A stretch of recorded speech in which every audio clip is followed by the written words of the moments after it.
Idukki Chinnakanal our ladies പള്ളിയിൽ ഇടവക മധ്യസ്ഥയായ Lourdes മാതാവിന്റെ തിരുനാൾ സമാപിച്ചു.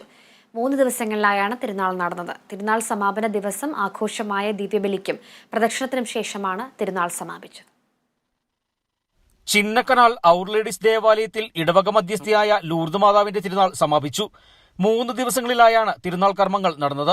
തിരുനാൾ കർമ്മത്തോടനുബന്ധിച്ച് കഴുന്നെടുക്കൽ നേർച്ച, കാഴ്ച സമർപ്പിക്കൽ, വാദ്യമേളങ്ങളുടെ അകമ്പടിയോടുകൂടി രൂപമെഴുന്നള്ളിച്ച് തിരുനാൾ പ്രദക്ഷിണം തുടങ്ങിയവ ഉണ്ടായിരുന്നു.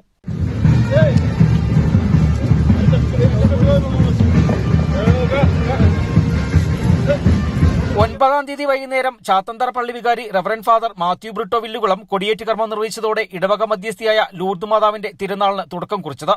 തിരുനാൾ സമാപന ദിവസം ആഘോഷമായ തിരുനാൾ പാട്ട് കുർബാന Alappuzha social service society director father Samson Anjilipparambil നിർവഹിച്ചു.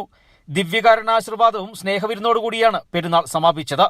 വെച്ചുചിറ സെന്റ് തോമസ് വികാരി Baiju Thomas, Suryanelli saint Joseph വികാരി father Mathew Sojan Kallel, Thoothukudi social service society director father അമലനെ, ചിന്നക്കനാൽ ഔർ ലേഡീസ് പള്ളി വികാരി ഫാദർ ഫ്രാൻസിസ് കമ്പോളത്തുപറമ്പിൽ തുടങ്ങിയവർ വിവിധ തിരുക്കർമ്മങ്ങൾക്ക് നേതൃത്വം നൽകി.